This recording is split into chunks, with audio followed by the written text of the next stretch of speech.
In this episode of Film Stock Reviews, I'm reviewing episode 6, the season finale of Obi-Wan Kenobi. Now, I do want to say we don't know if we're getting a second season, but if this is the only season we get, it's a great way it ended.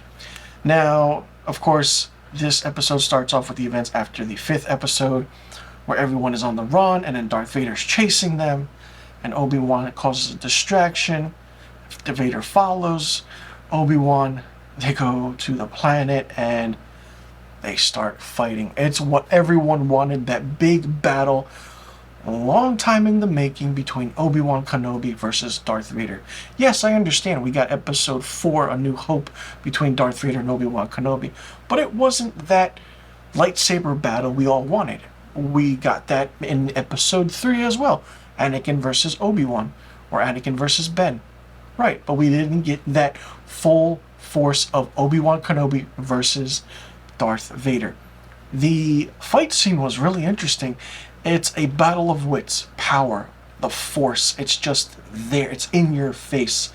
You could say there's certain things in certain ways the fight scenes were happening was really interesting. Anytime it cut away to Reva trying to find and chase Luke Skywalker, I wanted the scene to go back between Obi-Wan versus Darth Vader, because that's what everyone wanted and were anticipating.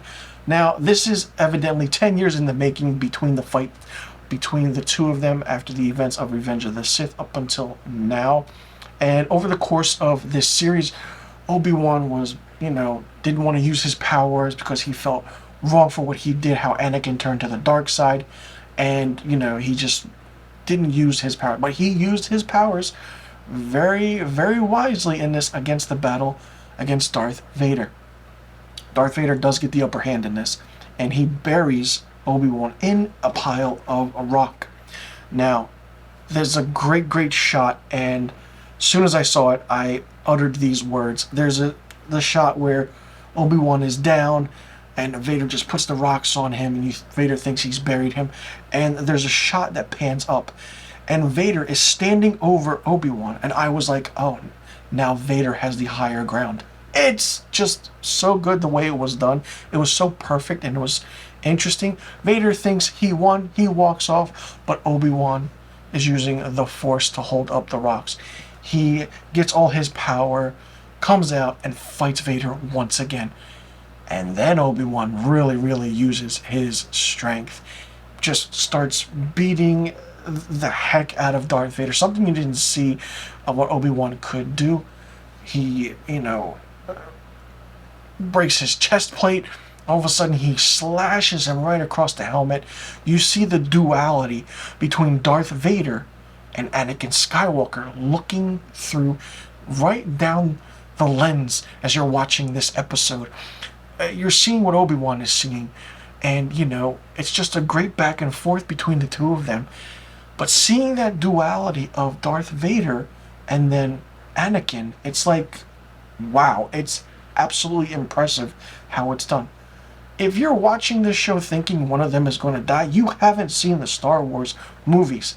We know these characters survive. We know that they move on. We know what happens between the lineage of what Obi-Wan Kenobi has done for the Jedi and what Darth Vader does with the Sith. Not only that, we have the underlining story of Reva, like I said, going after Luke Skywalker because she wants to end everything. There shouldn't be more Jedi because of the way she was, saw everything happen with the Order of 66 and how Anakin killed. You understand the story. As the character of Reva in this entire series, I feel like the character was very lackluster. Didn't feel like she knew what she was doing at times. Basically, she just wanted to infiltrate and, get close to Vader in order to kill him. Of course, in episode 5, she tried to do that, but she didn't succeed at all. I feel like the character should have been developed more. She just comes on screen so powerful and has these force powers. It's like, okay, what's happening? What's going on? And people didn't like the character. You don't have to like the character, but the character needs to be developed in a way where we understand what she's going through. It shouldn't take up to episode 5 of a series to find out her history between everything that's going on. Why she wants to find Obi-Wan Kenobi, why she's with Darth Vader. It's really interesting, but I feel like her character should have added more to this entire series and story. Now, back we see, you think, Darth Vader's going to be in his Bacta tank and, healing. No, he's already healed. He's fine. New helmet, new chest plate. Everything's good. And he's speaking with someone. And we see it's Palpatine, Darth Sidious. Didn't expect him to show up at all. It's a quick cameo. Very, very quick. Like maybe 2 minutes at least. And, Vader just sitting on his throne, and then that cuts off because we know what happens to the character after the events of Revenge of the Sith, of Obi-Wan Kenobi, and even Rogue One, a Star Wars story. So people are like, oh yeah, Darth Vader, when are we going to see him again? After these events, you see him in Rogue One, a Star Wars story. After that, you can go right into the films, episodes 4, 5, and 6. Now, after what happened between Obi-Wan and Vader, Obi-Wan goes to Tatooine to see Luke and Owen, Uncle Owen for that matter, and Uncle Owen's like, you wanna meet him? And Obi-Wan's like, hello there. So we understand the story of what's going on with that. We know what happens between the 30 years of Obi-Wan Kenobi up to episode 4, A New Hope.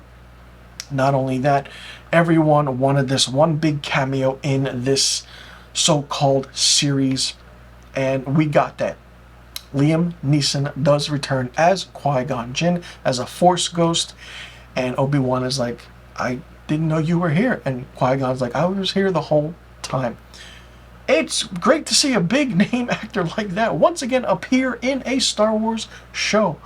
Not even, let alone a movie. I mean, the character of Qui-Gon is only in episode 1, The Phantom Menace, and then he's mentioned in episodes 2 and 3, and now we see him in the big cameo that everyone wanted in this final episode. He's only in it, and I do want to say maybe 30 seconds to a minute tops, and that's it. Obi-Wan rides off into the canyon. Of course, we know how his story goes. That's the end of the series. The series was actually really, really good. I really enjoyed it a lot. There were some parts where I felt like, do we need this? Do we not need this? It was great to see the Inquisitors involved. Maybe give them a live action series. I know they have their own animated series and, they're in the animated shows, but give them their own, live action series would be really, really fun to see and watch. I mean, after, these events, we don't really know about them, through episodes 4, 5, 6, 7, 8, 9. There's slightly little bit of mentions to them in this universe or this franchise, but after this, it's like, okay, that's it. They were made of a team and recruited by Darth Vader to, get rid of the Jedi. So it's going to be interesting to see what happens. I did love the character of Princess Leia in this. She's 10 years old. She's still a young girl, but she's such a spitfire that, it's like, wow, this little girl becomes the woman we know in the movies. It's great, it's fun, and I absolutely had a good time with this. Like I said, there were some good episodes, and there were some bad episodes, some lackluster episodes, and there were some quick episodes, like episodes 4 and 5, I believe, were 35 minutes in length. Very, very short to get a story across. Episode 6 was good and long. In your face, Obi-Wan Kenobi, Darth Vader, Reva going after Luke Skywalker. That's it. That's the episode. People might find it, dull and boring. If you're a Star Wars fan like myself, you don't find any of this dull and boring at all. You might nitpick things here and there, what's going to happen. Like I said in the beginning of this episode review, I'm curious to see if there's going to be a season 2. If not, what will they do next, with these characters, or will we just wait until they appear in other shows? It's going to be interesting to see what happens and how Disney actually does what they're doing with all these Star Wars TV shows and evidently the new movies that are supposedly coming out. For me, Obi-Wan Kenobi Season 1 gets 4 out of 5 stars. Let me know in the comment section below what you thought about Season 1 of Obi-Wan Kenobi. Did you like seeing Ewan McGregor back in the role? Do you think Hayden Christensen did a great job as Darth Vader? What did you think about the voice of James Earl Jones? And let me say, it wasn't actually James Earl Jones voicing Darth Vader. Yes, he does get credit in the credit scenes, but it's evidently an AI technology where his voices were used and they put it together, and that's how they got the voice of Darth Vader.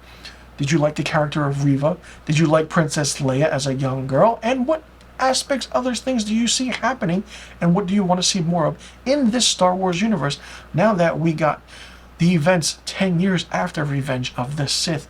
And did the Obi-Wan Kenobi versus Darth Vader fight scene live up to the hype? Let me know in the comment section below about the questions I just asked, and I'll see you guys in the next review video.